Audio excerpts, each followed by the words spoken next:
Assalamualaikum warahmatullahi wabarakatuh. Kali ini kita masih melanjutkan materi dari pertemuan kita sebelumnya, yaitu tentang dasar akuntansi.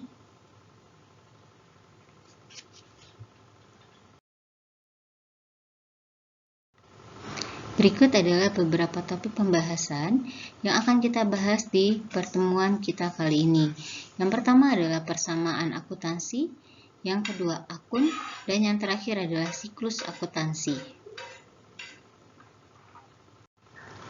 Topik pertama yang akan kita bahas di bagian kedua dari materi dasar akuntansi adalah tentang persamaan akuntansi. Pada pembahasan terkait persamaan akuntansi kali ini, saya akan membagi persamaan akuntansi menjadi persamaan akuntansi dasar atau persamaan dasar akuntansi dan persamaan akuntansi lanjutan. Kita bahas terlebih dahulu ya tentang persamaan akuntansi dasar atau persamaan dasar akuntansi. Persamaan dasar akuntansi dirumuskan sebagai berikut. Aset sama dengan liabilitas ditambah dengan ekuitas. Apa itu aset? Aset adalah sumber daya yang dimiliki oleh perusahaan yang diharapkan akan memberikan manfaat ekonomi di masa yang akan datang. Selanjutnya, apa yang dimaksud dengan liabilitas? Liabilitas adalah hak dari kreditor, atau dengan kata lain, liabilitas ini mencerminkan hutang perusahaan. Dan ekuitas adalah hak dari pemilik. Tanda sama dengan pada persamaan ini menunjukkan bahwa sisi sebelah kiri harus sama dengan sisi sebelah kanan. Persamaan ini menjadi kerangka dasar dalam pencatatan dan pengikhtisaran peristiwa-peristiwa ekonomi di mana jumlah aset harus sama dengan jumlah liabilitas ditambah dengan ekuitas. Kita coba masuk ke contoh ya.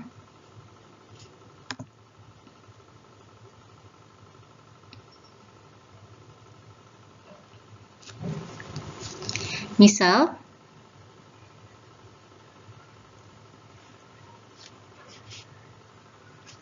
aset perusahaan A diketahui sebesar 300.000.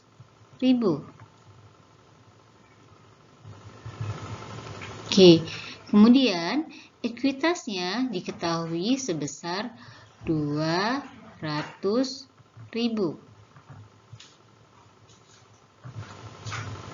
Berdasarkan persamaan dasar akuntansi ini, berapakah nilai liabilitas perusahaan?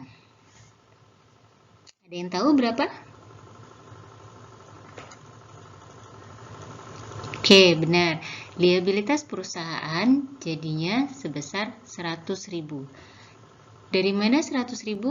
100.000 diperoleh dari aset sebesar 300.000 dikurangi dengan ekuitas sebesar 200.000, sehingga diperoleh liabilitasnya sebesar 100.000. Bisa dipahami ya terkait persamaan akuntansi dasar ini?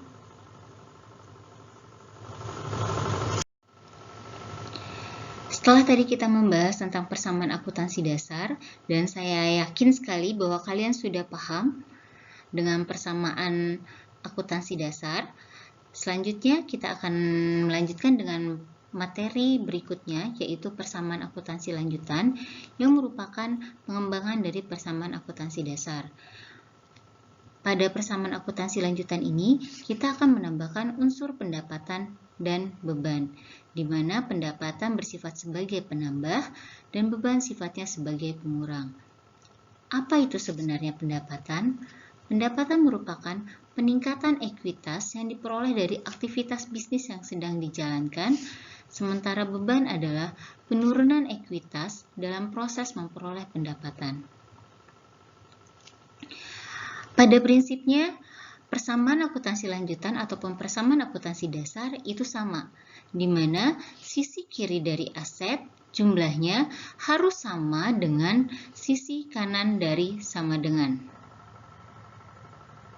Saya ulangi ya, sisi kiri dari sama dengan jumlahnya harus sama dengan jumlah sisi kanan dari sama dengan.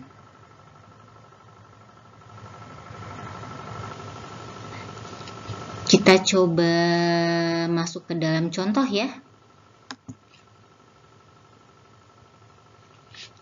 Misal diketahui aset perusahaan A sebesar 13.000. Kemudian ekuitasnya diketahui sebesar 10.000.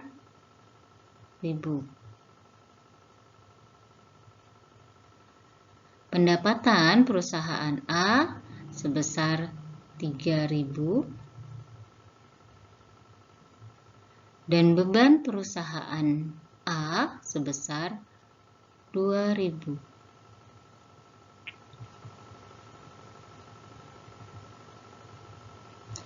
Pertanyaannya, berapakah jumlah liabilitas perusahaan A?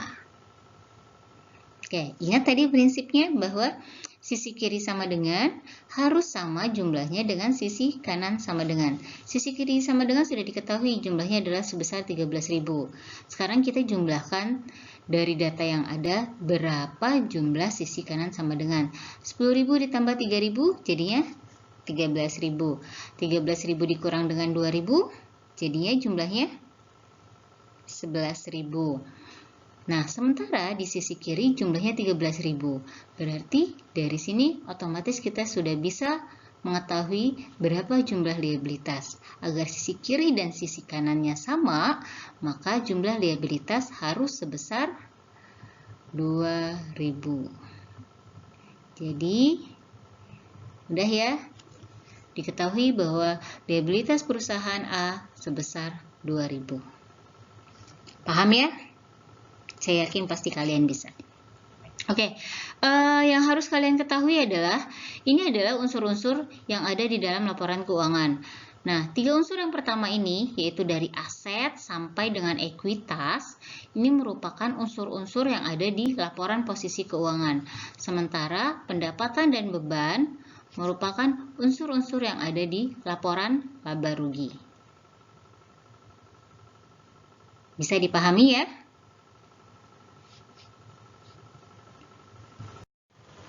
Setelah tadi kita sempat membahas sedikit tentang unsur-unsur di dalam akuntansi, dalam laporan keuangan, antara lain tadi apa saja? Masih ingat?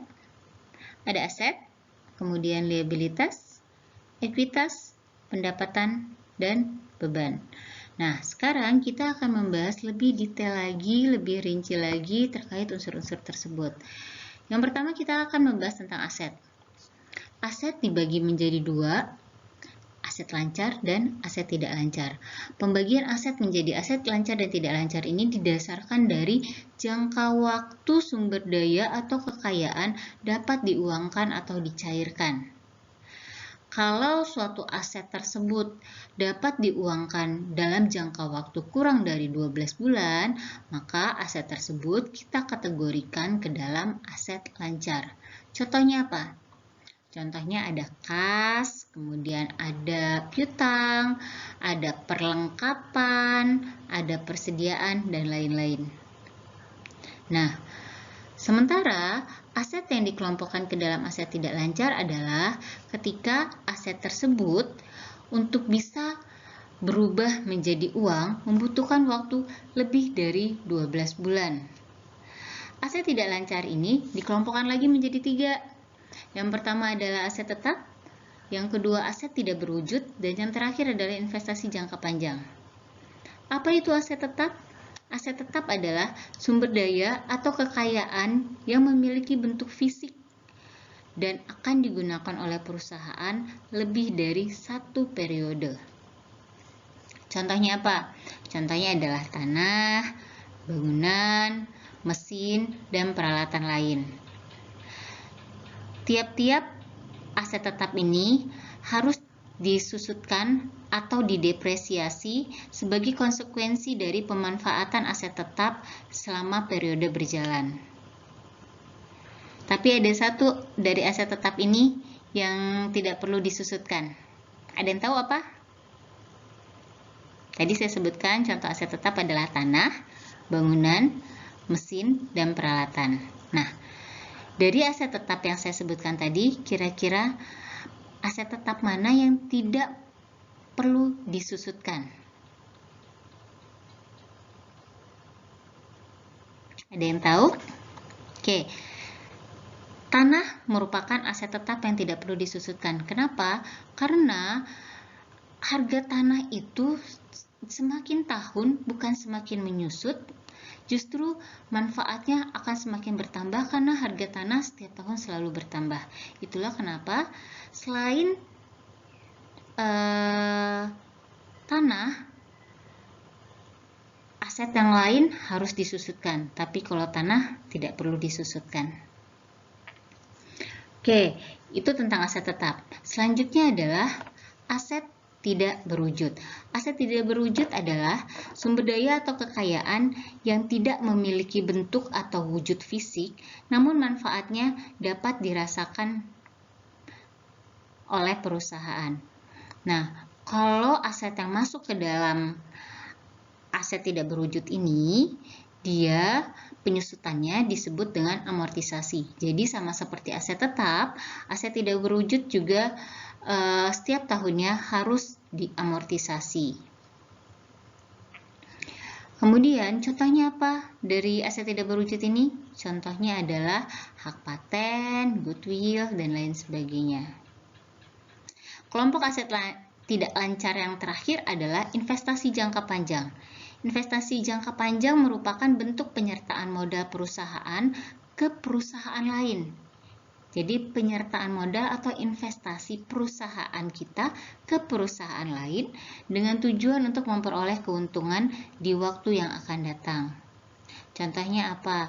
Penanaman saham ke perusahaan lain ataupun pembelian obligasi. Oke, itu adalah penjelasan terkait aset. Saya harap bisa dipahami ya. Nanti kita bisa lanjutkan dengan diskusi. Kalau misalnya memang ada yang belum dipahami. Oke, kita lanjutkan ke unsur berikutnya, yaitu liabilitas atau kewajiban atau hutang. Liabilitas ini dibagi menjadi dua, jangka pendek dan jangka panjang. Dasar pembagiannya adalah jangka waktu jatuh tempo pembayarannya. Kalau jatuh tempo pembayarannya kurang dari 12 bulan, maka liabilitas atau kewajiban tersebut kita kelompokkan ke dalam liabilitas jangka pendek. Tapi kalau jatuh tempo pembayarannya lebih dari 12 bulan, maka liabilitas atau hutang tersebut kita kelompokkan ke dalam liabilitas jangka panjang. Apa saja contoh dari liabilitas atau hutang jangka pendek ini? Contohnya adalah hutang gaji, hutang pajak, hutang dagang atau hutang usaha, dan lain sebagainya yang jatuh tempo pembayarannya kurang dari 12 bulan. Apa contoh dari liabilitas jangka panjang? Contohnya adalah hutang obligasi, hutang bank, hutang sewa guna usaha, dan lain sebagainya selama jatuh tempo pembayarannya lebih dari 12 bulan.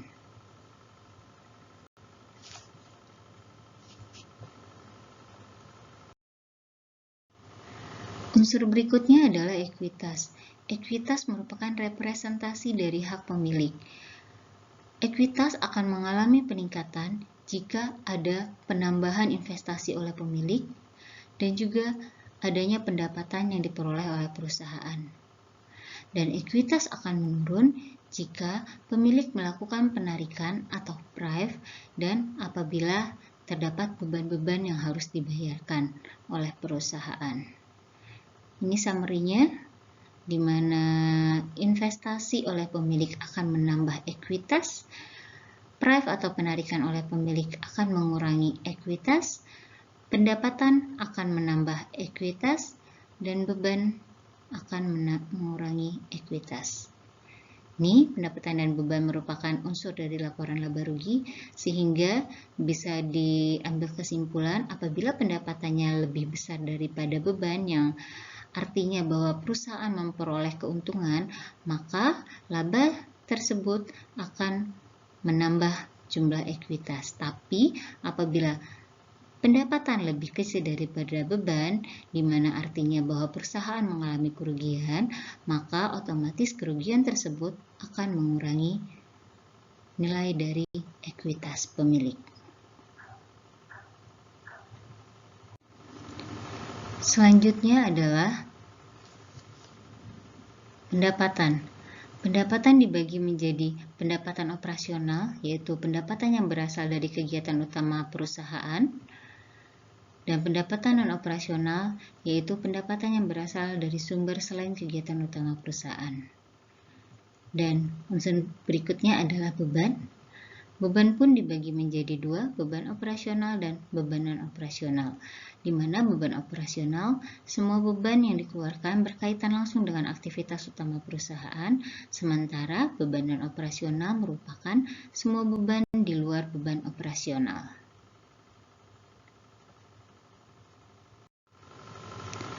Topik selanjutnya akan kita bahas adalah mengenai akun. Sebelum kita bahas tentang akun, kita pahami dulu tentang transaksi bisnis. Karena transaksi bisnis ini nanti yang akan menentukan akun apa saja yang akan terpengaruh. Apa itu transaksi bisnis? Transaksi bisnis adalah peristiwa ekonomi yang secara langsung mengubah kondisi keuangan perusahaan atau secara langsung mempengaruhi hasil operasi bisnis. Nah, dari transaksi bisnis ini nanti akan kita terjemahkan ke dalam bahasa akuntansi, yaitu kita terjemahkan ke dalam akun-akun. Apa itu akun? Akun adalah tempat atau alat untuk mencatat transaksi keuangan suatu perusahaan. Ada juga yang mendefinisikan akun sebagai catatan akuntansi dari kenaikan dan penurunan aset, liabilitas, dan ekuitas. Unsur dari akun ini ada debit dan kredit, di mana debit dicatat di sisi sebelah kiri dan kredit dicatat di sisi sebelah kanan. Setiap transaksi bisnis yang dicatat di sisi debit, maka harus ada yang dicatat di sisi kredit. Ini yang dinamakan dengan istilah double entry system atau sistem pencatatan berpasangan. Prosedur penulisan tentang debit dan kredit akan kita bahas di slide berikutnya. Ini saya sajikan contoh dari daftar akun-akun yang ada di perusahaan. Bisa kalian baca di sini. Ini adalah berbagai macam nama akun, dibagi berdasarkan unsur-unsurnya tadi, dari aset, kemudian liabilitas, ekuitas, pendapatan, dan juga beban. Dan secara terperinci juga dibagi aset lancarnya apa, fixed asetnya apa, liabilitas, dan seterusnya. Nanti kalian bisa pelajari nama-nama akun yang biasa digunakan di dalam perusahaan.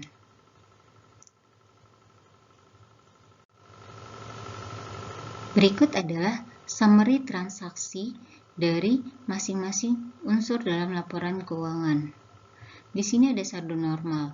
Saldo normal adalah posisi natural dari suatu akun. Contohnya di sini adalah aset. Aset, posisi naturalnya ada di debit. Liabilitas ada di kredit. Ekuitas ada di kredit. Prive di debit. Pendapatan di kredit. Beban di debit. Jadi apa sih maksud dari saldo normal ini? Jadi maksud dari saldo normal ini adalah apabila suatu aset bertambah, maka pencatatannya ada di sisi debit. Apabila aset berkurang, dicatatnya di sisi kredit. Begitupun dengan liabilitas. Liabilitas mempunyai saldo normal di sisi kredit, yang artinya bahwa apabila liabilitas bertambah, maka kita catat di sisi kredit. Sama nih dengan saldo normalnya. Dan apabila berkurang, kita mencatatnya di sisi debit. Begitupun dengan ekuitas. Ekuitas saldo normalnya ada di kredit. Berarti apabila ada penambahan terhadap ekuitas, kita akan mencatatnya di sisi kredit. Dan bila berkurang, kita mencatatnya di sisi debit. Begitu selanjutnya. Bisa dipahami ya, berarti saldo normal adalah posisi natural dari suatu akun yang apabila akun tersebut bertambah, kita akan mencatat penambahan tersebut di posisi saldo normal tersebut. Bisa dipahami? Mungkin akan lebih mudah dipahami kalau kalian membaca bagian ini. Aset bertambah, kita catat di debit. Dan berkurang, kita catat di kredit. Liabilitas bertambah, kita catat di kredit, berkurang kita catat di debit. Ekuitas berkurang, kita catat di debit, bertambah kita catat di kredit. Prive bertambah, kita catat di debit, kredit berkurang, kita catat di kredit.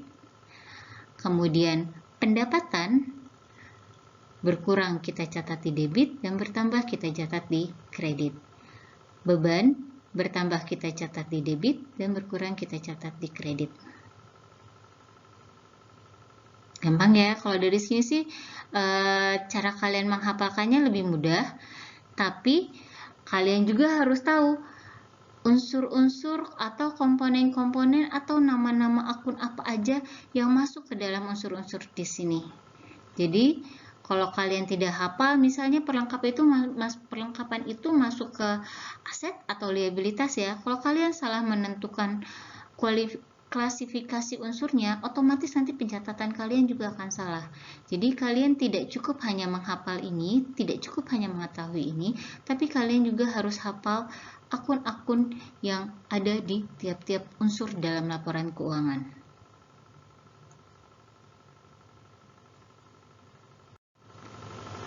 Topik terakhir yang akan kita bahas adalah tentang siklus akuntansi. Siklus akuntansi merupakan perwujudan dari definisi akuntansi, di mana siklus akuntansi ini akan menunjukkan tahapan-tahapan aktivitas akuntansi yang dilakukan dalam rangka memperoleh laporan keuangan untuk kemudian dikomunikasikan kepada pihak-pihak yang berkepentingan. Tahapan pertama dalam siklus akuntansi adalah bukti transaksi. Di sini, akuntan akan mengidentifikasi bukti transaksi, baik berupa kwitansi, voucher, faktur, dan lain sebagainya. Setelah bukti transaksi tersebut diidentifikasi, apakah transaksi tersebut merupakan transaksi penjualan, pembelian, pembayaran, dan sebagainya, dan diidentifikasi akun apa saja yang terpengaruh dari transaksi tersebut, maka selanjutnya tahapan siklus akuntansi yang berikutnya adalah akuntan membuat yang namanya jurnal umum.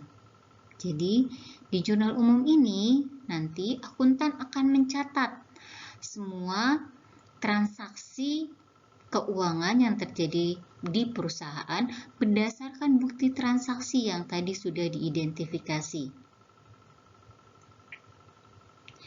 Bagaimana bentuk dari jurnal umum? Nanti kalian bisa lihat dari buku ya. Bentuknya seperti apa jurnal umum tersebut. Selanjutnya, setelah akuntan mencatat di dalam jurnal umum, maka tahapan dari siklus akuntansi berikutnya adalah buku besar, yaitu akuntan akan mengklasifikasikan atau mengelompokkan atau menggolongkan akun-akun sejenis yang ada di jurnal umum ke dalam buku besar, sehingga nanti diperoleh saldo akhir dari tiap-tiap akun. Setelah diperoleh saldo akhir dari tiap-tiap akun, tahapan berikutnya adalah menyusun neraca saldo sebelum disesuaikan. Akuntan akan mengumpulkan saldo-saldo akhir dari tiap akun ke dalam neraca saldo sebelum disesuaikan untuk kemudian dipastikan bahwa posisi debit dan posisi kredit balance. Setelah dipastikan balance, kemudian akuntan harus melihat apakah ada akun-akun yang membutuhkan penyesuaian. Ada 4 akun yang membutuhkan penyesuaian, yaitu beban dibayar di muka, beban yang masih harus dibayar, pendapatan diterima di muka, pendapatan yang masih akan diterima. Keempat jenis akun ini membutuhkan penyesuaian. Pembahasan lebih lanjut akan kita bahas di pertemuan-pertemuan berikutnya di subbab jurnal penyesuaian. Setelah jurnal penyesuaian dilakukan, selanjutnya akuntan akan mengupdate lagi buku besar tadi yang di sini. Jadi, di jurnal penyesuaian akan muncul lagi akun-akun sesuai dengan pencatatan yang dibuat. Kemudian, akun-akun yang ada di jurnal penyesuaian ini dipindahkan lagi, diklasifikasikan lagi ke buku besar, sehingga nanti akan ada beberapa akun yang mempunyai saldo akhir yang baru. Nah, karena ada perubahan terhadap saldo akhir beberapa akun, maka selanjutnya akuntan akan menyusun neraca saldo setelah penyesuaian. Neraca saldo setelah penyesuaian ini isinya tidak hanya akun-akun yang saldonya berubah tadi ya, tapi semua akun yang ada di buku besar itu disusun kembali di neraca saldo setelah penyesuaian dengan perubahan beberapa saldo tadi yang diakibatkan oleh adanya jurnal penyesuaian. Setelah jurnal neraca saldo setelah penyesuaian dipastikan balance antara debit dan kreditnya, maka berdasarkan neraca saldo setelah penyesuaian ini, akuntan bisa menyusun yang namanya laporan keuangan. Yang pertama disusun oleh akuntan adalah laporan laba rugi. Laporan laba rugi ini terdiri dari pendapatan dan beban, di mana jika pendapatan lebih besar daripada beban, maka perusahaan memperoleh keuntungan. Apabila pendapatan lebih kecil daripada beban, artinya perusahaan mengalami kerugian. Nah, berdasarkan hasil laba atau rugi di laporan keuangan ini, selanjutnya akuntan akan menyusun laporan ekuitas pemilik. Nah, apa hubungan antara laporan laba rugi dengan laporan ekuitas pemilik? Jadi, tadi di sini di laporan laba rugi akan diperoleh laba atau rugi perusahaan. Apabila laba, maka di laporan ekuitas pemilik ini kita akan menyusun yang namanya di laporan ekuitas pemilik ini kita akan menambahkan laba sebagai penambah dari ekuitas pemilik. Tapi apabila di sini mengalami kerugian, maka kita pindahkan kerugian tersebut ke sini ke laporan ekuitas pemilik sebagai pengurang dari ekuitas pemilik. Nah, laporan ekuitas pemilik sendiri adalah isinya kenaikan dan penurunan dari ekuitas pemilik. Setelah diperoleh nanti saldo akhir dari ekuitas pemilik, tahapan berikutnya yang dilakukan oleh seorang akuntan adalah membuat laporan posisi keuangan. Laporan posisi keuangan unsurnya apa saja? Tadi saya sudah sempat sebut di awal. Unsur dalam laporan posisi keuangan ada aset, ada liabilitas, dan ada ekuitas. Nah, untuk aset dan liabilitas, kita ambil angka-angkanya dari sini, dari neraca saldo setelah penyesuaian. Nah, untuk ekuitas sendiri, kita tidak menggunakan ekuitas yang ada di sini, tapi kita menggunakan ekuitas akhir yang kita peroleh dari penyusunan laporan ekuitas pemilik. Jadi, kalau kalian dalam menyusun laporan posisi keuangan menggunakan data ekuitas yang ada di sini, maka pasti laporan posisi keuangan kalian tidak balance. Jadi, hati-hati, perlu diingat karena banyak mahasiswa dalam menyusun laporan posisi keuangan itu salah, tidak balance, karena mereka menggunakan angka yang ada di neraca saldo setelah penyesuaian. Jadi, khusus untuk pencatatan ekuitas di dalam laporan posisi keuangan, gunakan saldo akhir ekuitas yang diperoleh dari laporan ekuitas pemilik yang sudah kita susun sebelumnya. Ya. Jadi nanti ketika sudah balance di sini, laporan keuangan berikutnya yang kita buat adalah laporan arus kas. Saya sudah pernah informasikan di pertemuan di awal, saya lupa di pertemuan ini atau di materi sebelumnya, bahwa laporan arus kas ini dibagi menjadi 3 aktivitas, yaitu arus kas dari aktivitas operasional, arus kas dari aktivitas investasi, dan arus kas dari aktivitas pendanaan. Selanjutnya, setelah laporan arus kas, akuntan membuat yang namanya jurnal penutup. Pada tahapan ini, akuntan mengenal yang namanya istilah akun real dan akun nominal, di mana akun-akun yang akan ditutup di jurnal penutup ini adalah akun-akun nominal, atau disebut juga dengan akun sementara. Akun sementara itu apa sih? Akun sementara adalah akun-akun yang termasuk di dalam laporan laba rugi dan PRIV. Jadi, akun-akun yang ada di laporan laba rugi ditambah dengan PRIV itu adalah akun-akun yang harus ditutup atau dinihilkan. Bagaimana cara penihilannya? Nanti kita akan bahas di pertemuan ketika kita membahas tentang jurnal penutup. Nah, setelah kita membuat jurnal penutup, otomatis nanti yang tersisa adalah akun-akun real. Akun-akun real adalah akun-akun yang akan kita bawa ke periode berikutnya, yaitu merupakan akun-akun yang ada di laporan posisi keuangan. Nah, jadi ketika kita menyusun neraca saldo sesudah penutupan, maka neraca saldo sesudah penutupan ini isinya adalah tersisa akun-akun real. Ingat ya, akun real adalah akun-akun yang nantinya akan dibawa ke periode berikutnya dan akan menjadi saldo awal pada periode berikutnya. Sementara kalau akun nominal atau akun sementara, dia akun yang hanya berlaku untuk satu periode tertentu, di mana di akhir periode akun-akun tersebut akan dinihilkan atau ditutup. Nah, selanjutnya proses akuntansi atau siklus akuntansi akan terus berulang. Itulah kenapa siklus digambarkannya seperti ini, karena dia prosesnya terus berulang.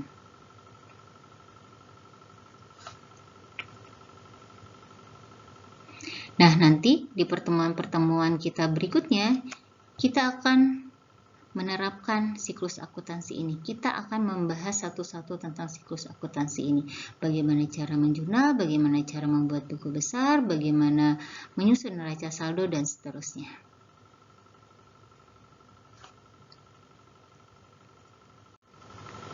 Demikian pembahasan kita tentang dasar akuntansi, baik dari dasar akuntansi part 1 dan sekarang part 2. Saya harap sudah cukup memahami terkait dasar-dasar akuntansi.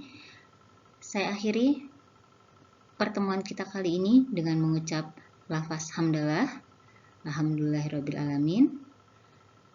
Billahi taufiq wal hidayah. Wassalamualaikum warahmatullahi wabarakatuh.